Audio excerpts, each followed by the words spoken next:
Hey, thank you for being here today. It is me, Dave Wakeman. This is the Business of Fun. I appreciate you spending your time with me right now. Today, we will hear from Alasdair Crawley. He is the CEO of FanBase, and we had a really great conversation. Al is a wonderful man, very nice, and I think that comes across in this conversation. I also want to take a second to thank you for the notes and emails about the more regular podcast schedule. You have said that it is very nice to hear from me, and I want to tell you that I feel the same way about you. It is nice to get your notes and your emails and your messages saying that it's nice to hear me from me. We got to do this more often, I think, is the way we got to do it. But it brings up an important point, which is that I want to get your voice into the podcast a little bit more as I'm doing these more regularly again. And what I want from you is for you to send me a note. It's my email address. You can jump in the Slack channel for the talking tickets. You can DM me on social media, however it's easiest for you to get to me. But tell me what you want to hear. Who do you want to hear from? What topics do we need to explore? Where are your struggles and challenges? Just send me a note, dave@davewakeman.com. DM me on the social medias. You can send me a letter. You can send me some smoke signals, whatever it is. I want to get your voice in here as much as possible. I want to do more stuff like I did recently with Dr. B. Joy John, where I really peppered you across social media and in all the places and asked you what you needed to know about sleep. And I think it added a little flavor to the podcast. And I want to do more of that because I think it's fun and it allows me and you to be sitting in these conversations with people I'm talking to. So send me those notes, dave@davewakeman.com. You're listening to this thing, and if you don't know it already, and I don't know how you would not know, but sign up for the Talking Tickets newsletter. It is at talkingtickets.substack.com.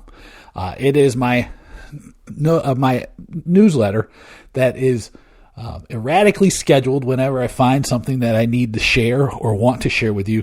And my love letter to the business of tickets. Talkingtickets.substack.com. I talk about all kinds of stuff.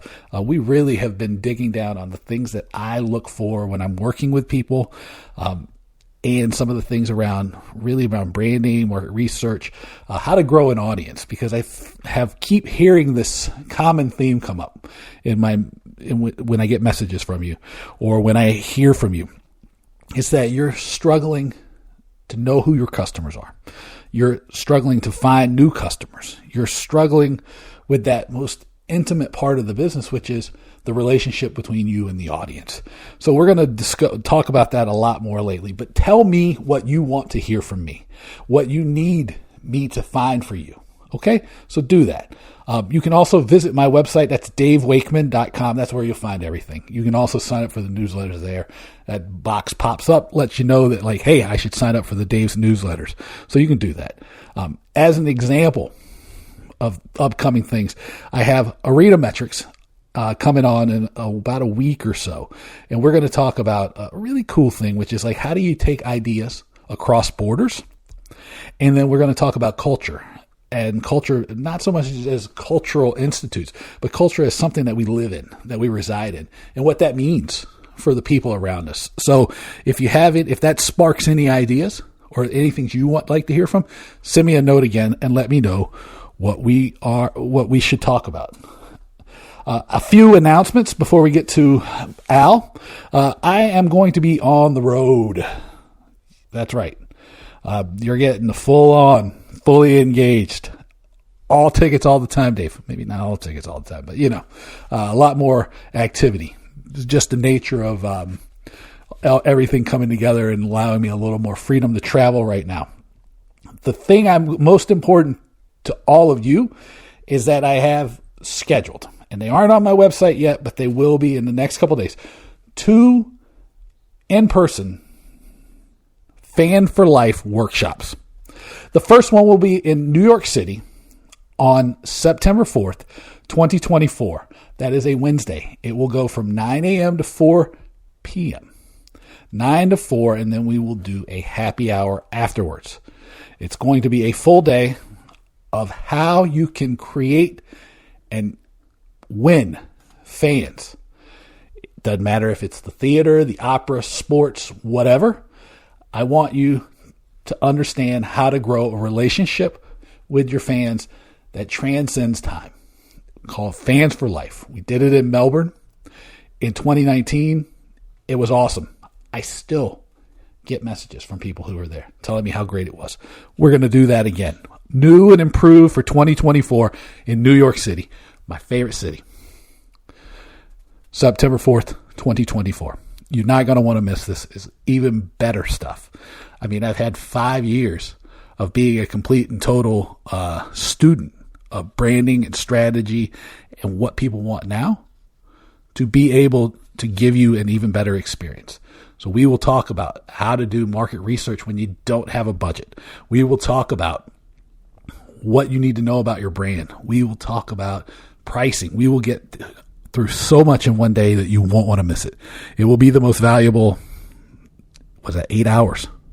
7 hours. Forget it, 7 hours that you can spend all year on teaching yourself how to sell more tickets, win more fans, win more customers, and create more stability in your organization. So with that, I'm also looking to go back to Melbourne, Australia. And that will be Tuesday, and because I'm doing it for the Australians, 19th of November, 2024. It's Tuesday, 19th of November, 2024. Again, 9 a.m., 4 p.m. 4 p.m. we're going to cut out. We're going to do happy hour. We're going to have a lot of fun like we did the last time. The home of sport.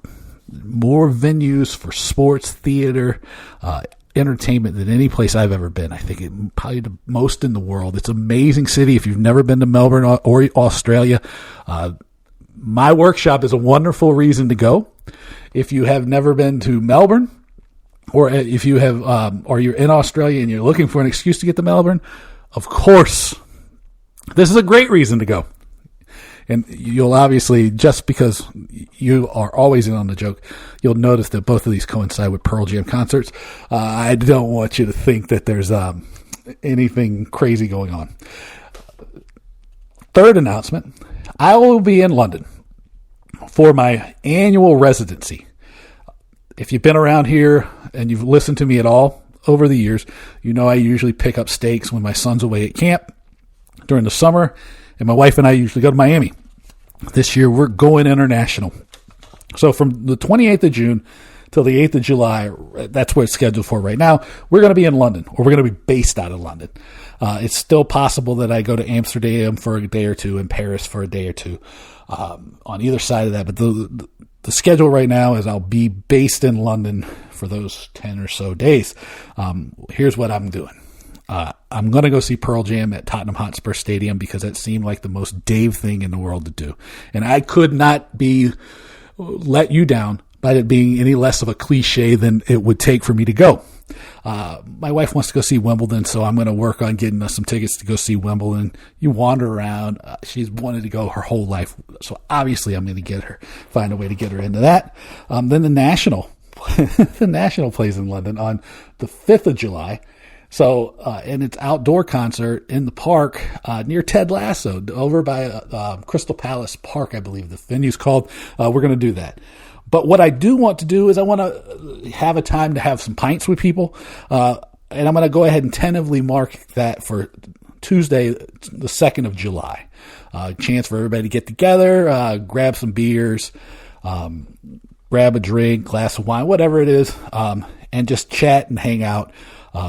And see each other in person, because that's one of the most wonderful things about traveling and doing some of the stuff that I do is that everywhere I go, I have friends. So that's great. And that'll be Tuesday, the 2nd of July, tentatively scheduled. I will try to lock that in.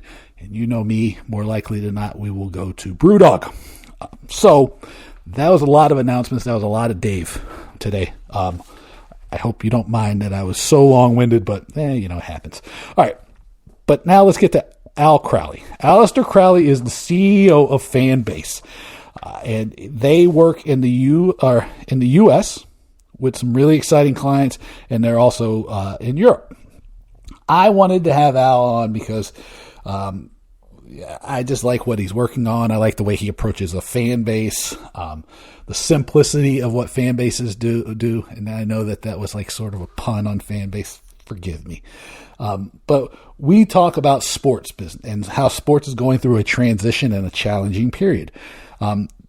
What Al calls the distraction of Web3, the need to understand and do the basics well. To make the tech stacks and bring out stable tech stacks. We talked about one of the interesting things that I found was we talked about data and research, and Alasdair gave a really great answer to me that made me back off of my research is backwards looking, or research is proactive and data is reactive stance, if only for just in the moment. I don't necessarily trust that everybody's going to do it the way that Alasdair explains it to us, but I like the answer. We talk about complexity and why there's too much complexity. We talk about US and UK differences. We talk about tickets and subscriptions and luxury and premium. We talk about a little bit about branding, and we talk about the changes and challenges in the business. We talk about stories and how the stories connect to brand to build better connections. I mean, this is like a really good conversation, and it's a lot of stuff that I find myself going back to over and over again. I think you're going to dig it. So here's my conversation with Alasdair Crawley, the CEO of FanBase, on the Business Fun.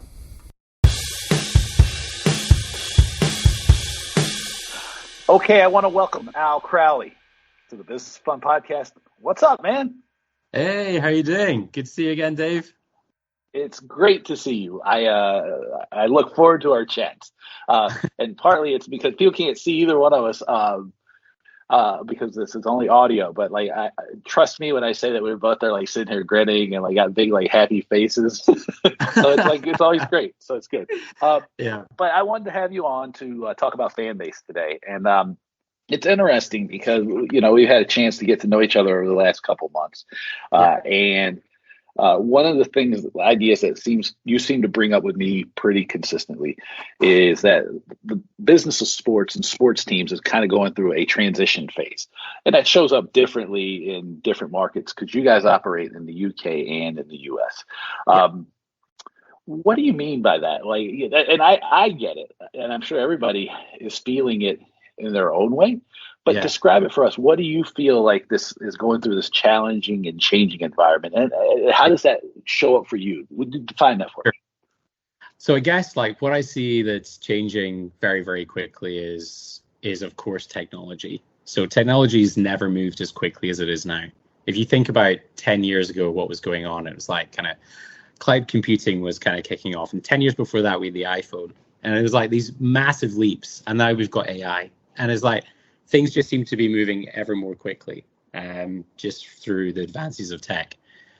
And I think what I'm seeing in sports, based on my previous career in management consulting and doing this for banks and energy companies and etc., sports seems to be running at 1,000,000 miles an hour, trying to stay right at the forefront of things, jumping into the deep end on projects, when at the end, we're losing track of doing the basics well. So at the sacrifice of all the basics, we're jumping in and trying to smash an NFT project, which the rest of the world isn't quite ready yet. We're not ready yet. So, and I just see that happening all the time, and it's across the UK, US, Europe, everywhere we look at. Mm-hmm. And yeah, that for me, we've got to try and see how we can, from our perspective, as a consultative tech company as well, just calm things down a little bit, make sure that we're servicing our fans well, consistently, reliably, without jumping the gun into these flashy things. I mean, I agree. You know that because I told you that before. But I think to me, right, one of the things I do is go often teach and then speak at school with students about brand management. Yeah. And the thing I see where it shows up for me, because it lends itself directly to what you're talking about, is in the neglect of the brands. So often, like, your brand is your most valuable asset. It's if these are private companies, or like, well, they are, I guess, private companies, but if they were publicly traded companies, about 40% of the value might be in just the brand. Yeah. And when you talk about the basics here, I see it starting there with like sort of just a lack of like understanding of, well, who is our customer and why are they going to give us their time and their attention compared to the alternatives. Yeah. And so one of the things that I like about what you guys are doing is like, you kind of have help, because you use the word consultative tech company, help people take that step back, right? And get to the start, right? Which is what the success look like. Can you talk me through that process a little bit? Like, how do you like approach helping people understand, like, hey, look, let's not try to go a million miles an hour because we're missing 3.5 tires. We got a half a tire here. Yeah. Or trying to like fasten some sort of rocket to the back of the car when it's got like When I have no tires on it, it's gonna skid on the undercarriage. Yeah, exactly. Right along the floor. So yeah, I think anytime we speak to a sports organization, the first things always, like, there's things that we are not positioned to do, and there's some amazing people talking about it. The brand perspective is yourself. I was at 2 nights ago, actually, I was at a basketball game in London with a good friend now, Grant Russell, who's doing amazing things at West Ham, and he was previously at a team in Scotland called Motherwell. And that was all on the just pulling things right, stripping the brand right back to its core. It's like, what's our identity? What does it mean to be this sports organization? And being very smart and specific about telling 2 or 3 or 4 stories off the back of that, and just repeating. Yeah. And it's this like compounding impact. I talked about this on a LinkedIn post. It's just keep reinforcing those really core messages. So that's not necessarily where I specialize in, or our company specialize in, but the way we come from, the way we're coming from, as from a technology kind of transactional layer, talking about ticketing, VIP bookings or hospitality bookings and management and subscriptions, and making that as simple and as easy as possible. It's really going back to like, right, what's our core offering? Let's make those core offerings ridiculously easy to buy, really incentivize our fan base to give those a go, and just really build around the core. So just build up momentum, serve it really, really well. Don't drop the ball on the fans, and starting to build some momentum around the core products that we offer that's driving the most revenue. And once we get that going really, really well, and we're building up a great source of data and insight and information, that's where we can then go, right, the data's there. That's giving us a layer of really interesting insights. So now we have these good insights. How are we going to practically use them? But again, just keeping it, let's just focus on 3 first. Let's not try and boil the ocean. And I think these things can all start to get overwhelming and rushed and all that kind of stuff. So yeah, like that's really where we try and just hone in on some really important things. Now, I'm interested in asking about this thing where you're like going, let's just do 3 things, right? And let's get those 3 things right. And I'm asking it because one of the challenges I have, I say like 1 to 3 things is all you should really be focusing on as far as like any like huge ideas or things you're strategic projects. Like, if you got 3 and they're not paying off, let's not add. Let's subtract. Let's say 1 or 2 then. How do you explain it to people? Because everybody has this, it's like it's embedded in their culture. It's kind of like it's toxic at this point, where it's like, I just got to do more and more and more and more. How do you get people to like understand the value in pulling back and the value in focus and concentration? Because I mean, I get bad. I'm better at it now, but I mean, it's still hard because I'm fighting what society is trying to push.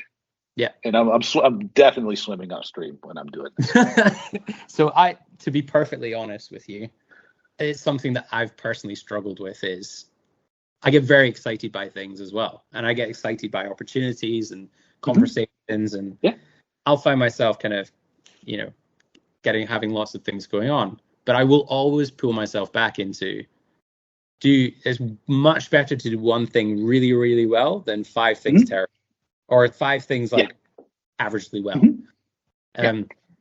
So I think there's different levels to it. Like as a company, the way that we behave and the way we act is like we are solving the problem for sports, and within sports, we're looking at this section of the market, and we're gonna completely focus in on that.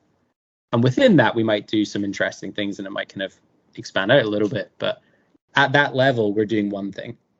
And I think just reinforcing that really helps. The thing where I learned the just 3 things from was actually a project I was on prior to starting FanBase at an energy company in the UK called OVO. And the founder of that, Steve Fitzpatrick, had and the co-founders there had put in place this system where it was just 3 things. So as a company, we do 3 things. There are 3 objectives. So you'll be responsible for one or a couple of those. And then you personally then have just 3 objectives. And then it just kind of layers through. So it layers through the organization. So the senior management have 3, then they can disseminate that to their team, and then they have 3. And it's a very nice way to just keep things simple and focused. So I think when your role literally has 3 things that you've got to do, and they're very tangible and clear and timely and all that kind of stuff, that's enough like to get your head around. I think in sports, certainly what I've seen is it's so lots of roles end up doing lots of different jobs. Like for me, is within college sports, within the UK, with outside of the Premier League, you end up having 7, 8, 9, 10 different things that you're trying to do. Oh, can you just help that? Yeah, because we're just trying to get this done for the sports organization, So it's a lot of the onus, I think, really lands on the strength of the executive level to enforce this. Like, I'm going to be doing 1 or 2 things, then you are going to be doing 1 or 2 things, and the ladder through.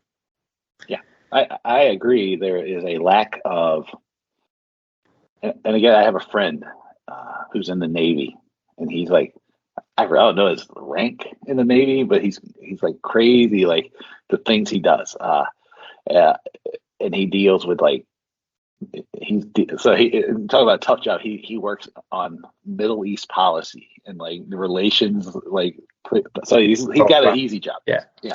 But we were talking about it because we were talking about just like a lack of strategy and a lack of the critical thinking skills around strategy.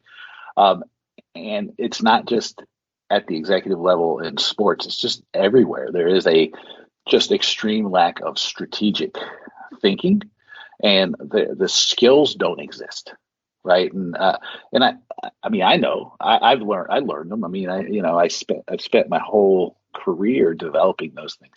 I know that it's possible. It's just, it's frustrating because it's just, everybody's like, so they're trapped, I feel, is probably the way of putting it, in this cycle, the never ending cycle of more and more and more, that they can't even catch their breath long enough to step back and do this, even though focusing, like your friend at West Ham.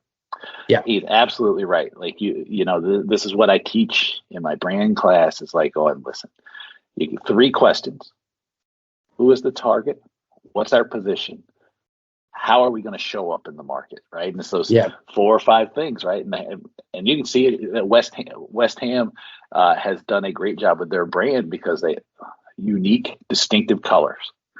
the hammer logo, right? Like, Yeah. their hammers, they've done that. And, so that challenge is like, it really, when you're talking about it, really speaks to me, because it's like, I hope that by belaboring it a little bit, people will step back and will go, let me give myself just a little room to breathe, because it's super important. But not to go off on a tangent or anything, when you're talking about there's like 10, 12, 15 things to do, that shows up even in the way like a lot of the technology solutions are laid out, right? There's just like, to me, there just seems to be like so much needless complexity in all the systems. Is that consistent with like some of the conversations you guys are having, or is it, or is that like, do I have a mistaken impression? So I think it's definitely like, Dave, you don't have a mistaken impression. You're you're on top of these things. We've definitely seen that in the UK market, and more recently in the US market too. And I think there's two things going on here, and I'm sure it's the case in the US as well. Is one, the tech stack traditionally had been point solutions to do point jobs, and that was fine. But those point solutions have been built before kind of a lot changed in technology. So I won't go into the detail of it, but in the last couple of years, it's been a lot easier to build tech that can integrate and create a great ecosystem where all these systems are talking to one another. The reporting and dashboards and like insights and information that leadership needs or operators need is all in one place. So back then, we've ended up, and I think through some inertia and just some nervousness, is we then have these point solutions that aren't really talking to one another, not really from a fan standpoint, doesn't feel like my club recognize me, like I'm not really, like it's hard to buy from my sports organization, but it's ridiculously easy to buy from my coffee shop, and I have like an app on my phone and they say hi to me every morning. So there's such a disparity between these two things, and I think it's like there's knowledge and expertise. Like all the teams I talk to, like, oh, is there anybody here that focuses on technology? And like, no, there's a commercial team, there's a marketing media team, and there's a ticketing team, and they are all responsible for their own tech.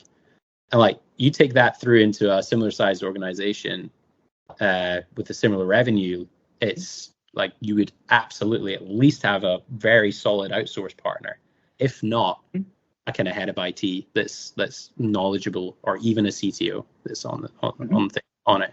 So it's in an interesting place, I think, and I was surprised to see that at some really high levels within US sports, the assumption is it's totally, sorted, and there's no issues, and there's no work to be done really, from a UK standpoint, when in actual fact, there's a lot of opportunities to be efficient and simplify things and get things working. Well, let me ask this, and I'm going to ask it like I don't know the answer, because I want to make it clear to people what's happening here. So when you're talking about the point solutions for point jobs, and how each team would have, like, their ticket team would have their technology need system, the marketing team would have a whole different tech stack, and the operations would everybody would be a thing. It is, if I'm not mistaken, it would be similar to that when they would quarter people in like the Dark Ages, and they would and you'd be pulling it all in a different direction. And what happens is like the customer falls right through the middle of the hole. The fan falls right through the middle of the hole. And so they never, and like you said, it's harder to buy, right? Because we've been spoiled by first the one-click button on Amazon, and then now that places are, if you have an Apple device, it's like that you can pay Apple Pay with everything, so you don't have to fill in everything, and it's just like boom, done. it also makes it have, because here's one of the things that I look for in the data is the data around the fan life cycle and how the ebbs and flows depending on life stages. Yeah. So then the thing is like with the, again, if I'm wrong in my description here, you let me know. What happens is like maybe now because I'm like, in my late 40s, my son's a teenager, he's playing a lot of sports. I don't get to go to as many games as I did in my 30s and 20s. I'm no less of a fan, I just don't go. But I might be completely neglected and ignored or like just out of mind in the life cycle thing because I'm not immediately going to buy a 8-game pack or something. And so because of the way this technology is, I just fall through the cracks. Yeah. Because like you don't notice that I like I'm not coming I'm still coming twice a year as opposed to like 8 days before. Am I getting at it sort of right? It's just like absolutely. It doesn't let you give people the service they deserve. Exactly. But if you have hundreds of thousands of dollars to integrate it all through huge projects, then yeah, you can get it working. But that's not something a lot of, outside of the top echelons of sport. That's not free cash to burn on doing that work. So yeah, I think there's to be honest, I think between that, just kind of pulling things back and operationally managing things and just focusing on your core offerings, your core identity, telling those stories, delivering that one-click kind of experience, and really looking and going, this should be and feel easier is the right question to be asking. Because things have moved on a heck of a lot since a lot of these tech stacks were put in place. So it's an exciting moment at the same time. Like, yeah, there's problems there, but that's the cool thing is it's across the board from the media side through to the stuff that we're focusing on through to all the kind of like merchandise or point of sale things at stadiums.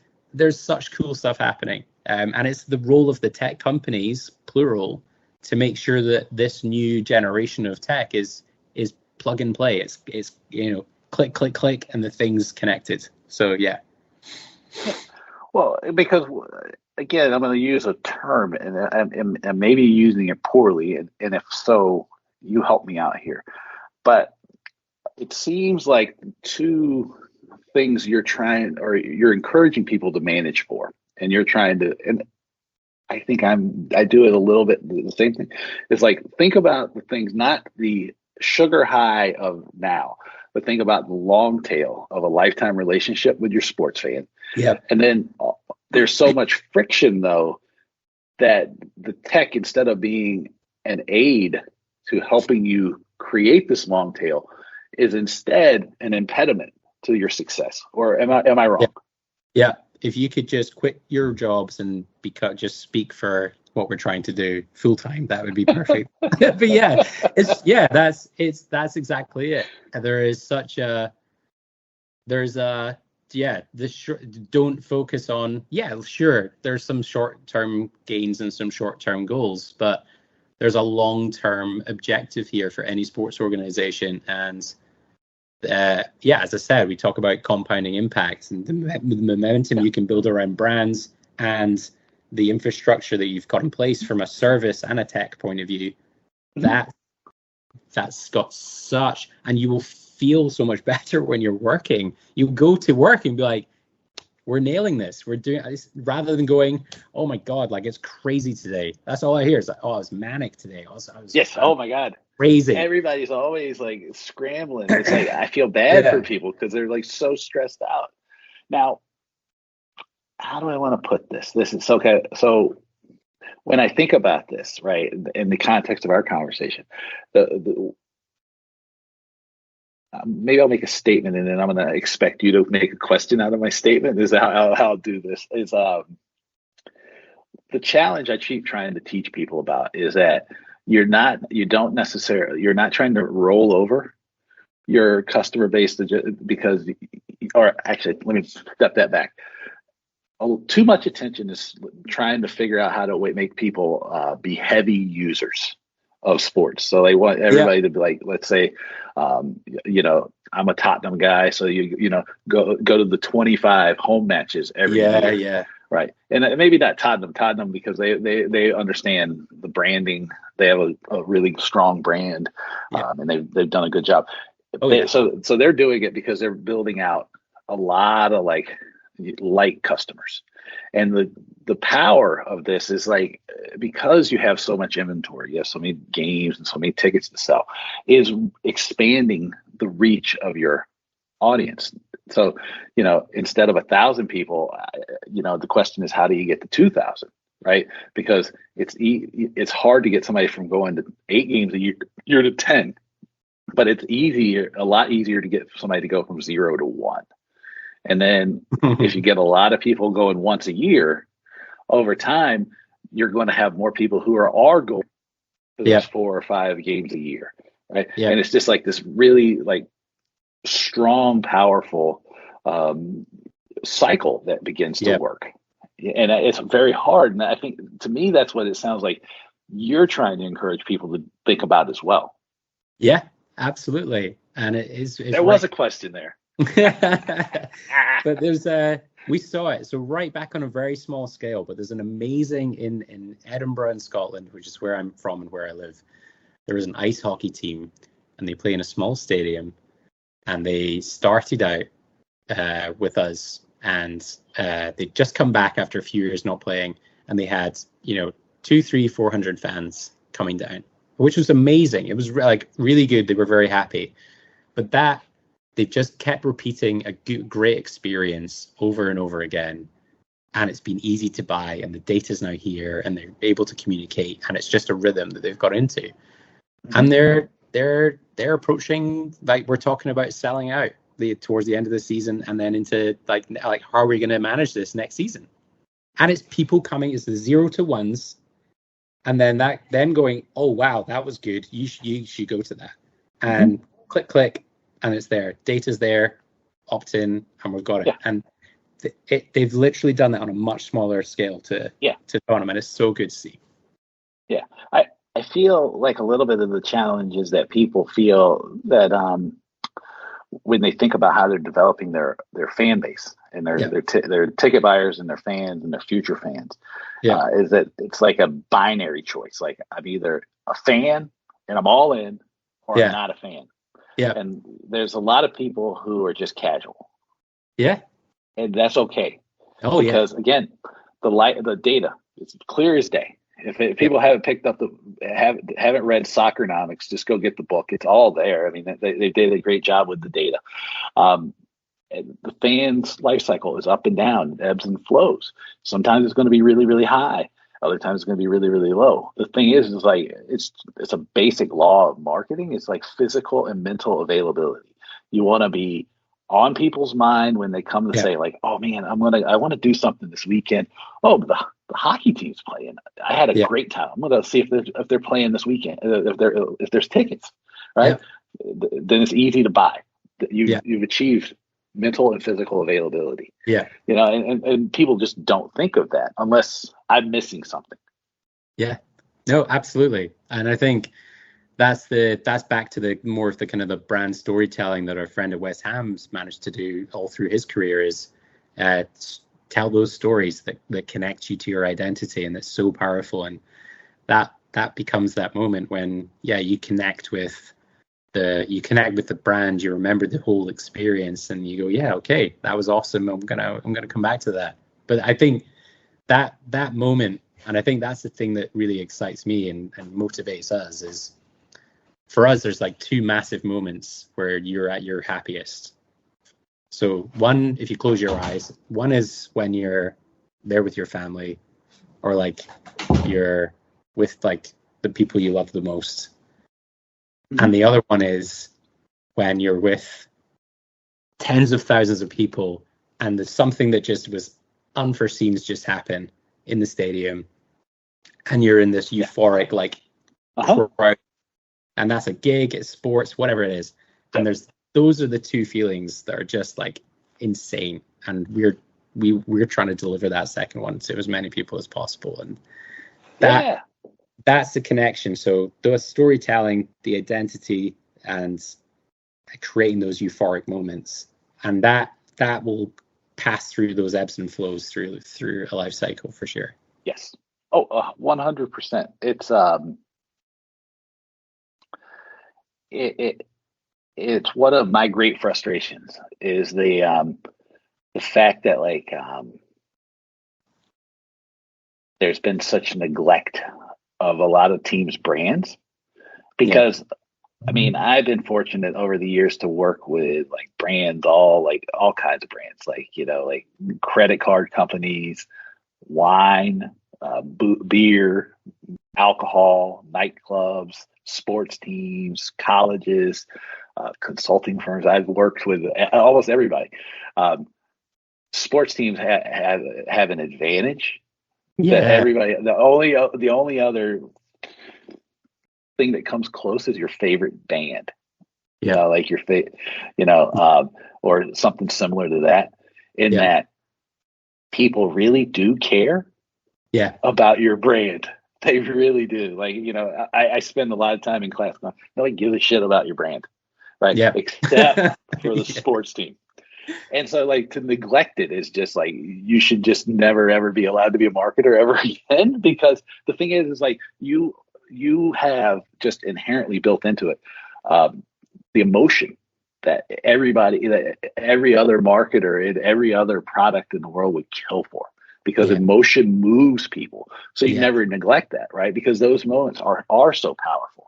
It is which leads me into this conversation. You brought up data a couple times, and I would be remiss if I didn't ask you about this, because I have a conflicted relationship with data. And I think the way I describe it is data is reactionary.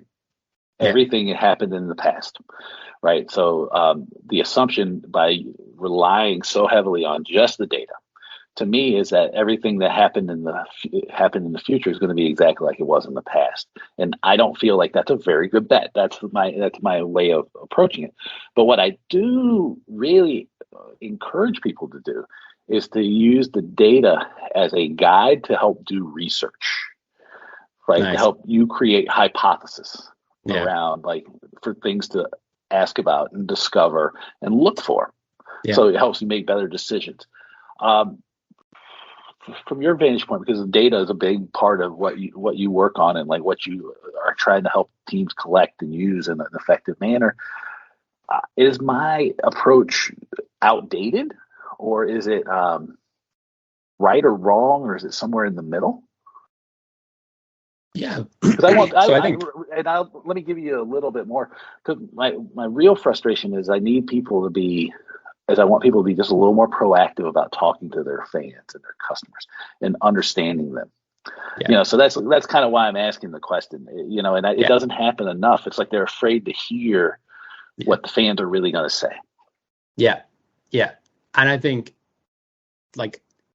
a simple framework to do that, to go about, because if you just said, let's go and do some market research, or you guys should go and do market research, and you'll get 1,000 different people doing 1,000 different types of market research. One guy goes, I'm just going to ask some people some questions, and that's great. And then someone else will go, I'm going to create a 70-page questionnaire and send that out to all my fans.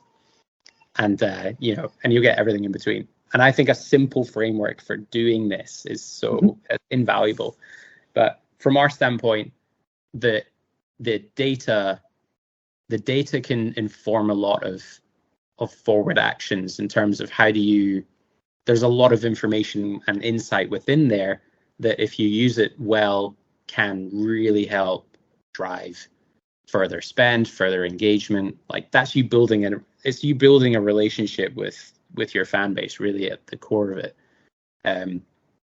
So I think it's extremely important, and still a large gap with a lot of sports organizations that either aren't using it or don't know how to, don't have the skill sets internally. But when you couple that with forward-looking market research, I think that's such a powerful connecting device, because actually market research, if you do it well, forces you to have the conversation. I think data, you're looking at a data set and it's all numbers, and if you're not careful, it just becomes statistics and numbers, and then it's abstract. It's abstract, and back to the brand point, you're turning yourself back into a badge, not a feeling, and a true brand. So I think the two are interconnected. They bring the market research brings a human element and the conversation. The data brings the there's some things going on here. We should act upon them. And so I think the two have to go side by side. No, I think that's a pretty that's a better answer than I gave a question. And it's just because it gives context to the thing, right? And I realize in my role, I sort of have to make things sometimes black and white to get people to think about things differently. So that I thought that was really great, because it's like I say that like a good marketer, or any marketer really, their job is to bring the voice of the customer into the organization. And in this case, it's like if you're a good marketer in sports, you want to bring the voice of the fan into the organization.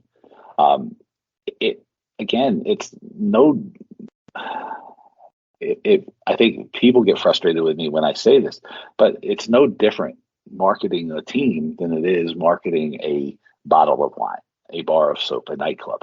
So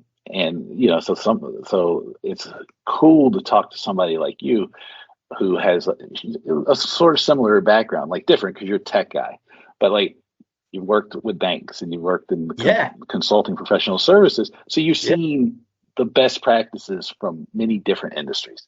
And so, I spend a lot of time going like, there's these tools, just use the tools, bro. Just use the tools. Yeah, it's all there. It's all there. But I think that's it goes back to, again, it's just, there's a pace in sports that almost doesn't allow for the step back, the using of frameworks and good tools, simple, good frameworks and tools to just apply to your role, and then go through that, good processes, knowing what your objectives are, having good processes, working well with others, having the right data points, having the right technology, doing the right research, and that cycle should be self-fulfilling. You have to, you're right, because the pace, especially in season, can be so brutal, especially if you're working with like a soccer team or, because their calendar is really like 10 months, right? Like if you're working with, like college basketball, college football, something like that, it can be a little bit easier to do, except for the fact that like everybody's working on multiple sports. So then it's even more frantic. But that's what lets the bad processes, intrude. And then these things like they stay, and it becomes this frightening saying of, well, that's just the way we do things here. And you're like, oh no, don't do that. So like, I guess my final question before we plug, because we must plug heavily at the end, is, how do you talk to people about creating the environment for change? Because that's really what you're discussing here, because what you're trying to convince people is that you can do it. Your life can be better and easier. Absolutely. Easier and better, and your customers, your fans, end up with a better experience because of the same thing.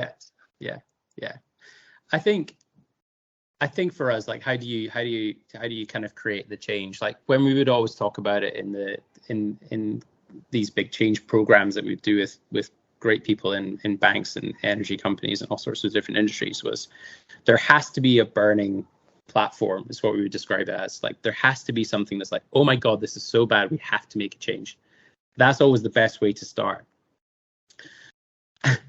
What I think happens a bit in sport is there has been a burning platform, and that becomes the norm in a lot of places. So it's almost like it goes unrecognized.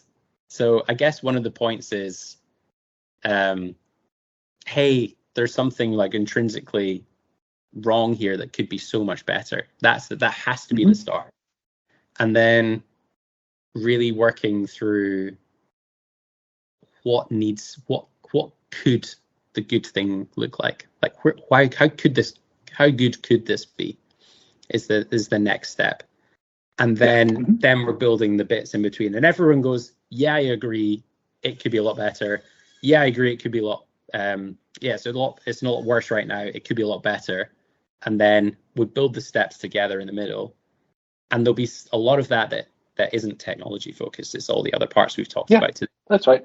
And it's like we can help inform parts of those, but you can do this yourself. Like, you are good enough to be able to do that, which is another thing I think in sport. Everyone just goes like kind of dips themselves when actually these are amazing people. Like how are they doing their jobs? Like, all these hours. So yeah, build the bits together to get to that good point, and that's the golden moment where you go, right, you're then on a journey, and hopefully together we can become partners rather than like a transactional supplier or something, you know. I think that's a big my approach to it is always like to be a cheerleader a bit for like how great things could be, because I know that like you said, I have to create this environment where the pain of change is less than like how great the future is going to be. And I guess it's like I'm pretty successful about it, and I don't know that I did it was doing it intentionally at the start, but people are like going, oh, when Dave comes in, it's like he like brings this adrenaline to the thing, and he or he's like a cheer, you know, like he pumps us all up, he pumps everybody up. It's like so great. And I was like, well, I go, that's sort of the thing. I mean, I don't have any power in the relationship, right? Like the same as you. I want to collaborate with you because I believe in you, and I believe in what the product you're offering and what you're doing. Sometimes that requires a little tough love, but that's okay too. But I think, you know, I tend to agree. It's like until things are on fire, and like, but then it also reminds me, because you have to juggle so many balls while you're doing these jobs, and like everything's going crazy, that you have to be excellent, like just do it, like just to keep up with the job, even though you're not reaching your full potential as a person, and the team suffering as well. And it just becomes the norm. It's that meme on Twitter of the dog and with the fire around him. Well, that's fine. It's fine. That's the absolutely total case. All right. So I know it's Mother's Day in the UK this weekend, so you have to go take care of your wife. So I'm giving this one the timestamp on it. Tell her I said Happy Mother's Day, by the way. But I want to get you out of here. So how can people find you on the internet? Where can they find FanBase? Where can they find you? Plug away. Lots of plugs now. Sure. So plug. So you can find us at fanbaseclub.com. You can just Google FanBase Sports. We should probably be coming up. And then we're on LinkedIn. We're on Twitter. But yeah, like plenty of places to find us. And we'll be in, well, this will probably go out after we've been in Chicago and NYC, but we're going to be in and around Chicago, NYC, Toronto, and London and Edinburgh all the time from the middle of the year. So in one of those cities. Oh, that's great. Definitely check you out. Check them out. And so, Al, I want to thank you for doing this. Yeah, it's been great. Love talking this. Awesome. Let me know what you thought about my conversation with Alasdair Crawley by sending me an email. It is my name, Dave, at davewakeman.com. If you've made it this far and you aren't signed up for Talking Tickets, why not? It's talkingtickets.substack.com. It is my erratically released ticket-based newsletter. And we have talked about how sneaker kids symbolize the current state of the ticket market. I have talked about market research and brands. We've looked at things in the theater. Recently, I shared the 4 numbers I look at when I'm working on any ticket-based project, which is like peeking back behind the curtain of my consulting practice. We got all kinds of things, so you can get that at talkingtickets.substack.com. As I mentioned to you at the very start of the podcast, I want to make sure that I get your voice into the podcast even more than ever before. Much like the previous episode with Dr. Bijoy John about sleep, where I peppered you with for questions in the Talking Tickets Slack channel, all over the place. Tell me what you want. Tell me what you need to hear. Tell me where your struggles are. Tell me what your challenges are. And we can start by the conversation I'm going to have with Arena Metrics in a couple weeks, where we're going to talk about culture and bringing ideas across markets and borders. We're going to talk about culture as like not just a cultural experience, but as an everyday experience as part of our lives, and how that impacts the things we consume and the ways that we are as people. And that could be business, pleasure, all kinds of things. So send me those questions at dave@davewakeman.com, or thoughts and questions, whatever it is you might have. At the start, I mentioned that Dave is on tour. That's me. I am going on tour this year. I got a couple of dates planned. The first ones are the Fans for Life. Those are coming up on September 4th, 2024, a Wednesday in New York City, which coincides with Pearl Jam playing 2 nights at Madison Square Garden. Thank you, and you're welcome, of course, because I will be there. I'm also looking to take the Fans for Life back on tour to Australia, where the first one ever happened. That's Tuesday, the 19th of November, 2024. Again, coincides with Pearl Jam concert. Who would have guessed? Completely reinvented. After I did it in Australia and we had such a great time, we are going to talk about branding. We are going to talk about the customer relationship, the customer journey. I'm going to cover things like marketing research and how to even develop insights from data and research when you don't have a big budget or any budget at all. How to use free resources to gain an understanding of the market. We're going to hit that. We're going to talk about loyalty programs, whether or not they work. We'll probably hit on that. We are going to hit on the power of the position. We're going to talk about giving people what they want. We are going to talk about what a fan lifecycle looks like. All of this and much, much more. It is going to be, if the first one was great, this is going to be greater. You're not going to want to miss it. It's going to be in Melbourne, Australia on 19th of November, 2024, and in New York City on September 4th, 2024. I'm also going to be in London from June 28th to July 8th. Like I mentioned, partly goofing off, partly working. I'm going to go see Pearl Jam. I'm going to try to go to Wimbledon because it's one of the things my wife's always wanted to do. I'm going to go see the National in Crystal Palace Park, I believe it's called. And one night, tentatively scheduled, let's call it tentatively, for Tuesday, the 2nd of July, we're going to do some pints. We're going to try to do some pints and get together with everybody. So, send me a note. Let me know you're around. If you got any ideas. I'm kind of planning out my schedule in London right now, so I can't tell you exactly what I'm doing because I have no clue.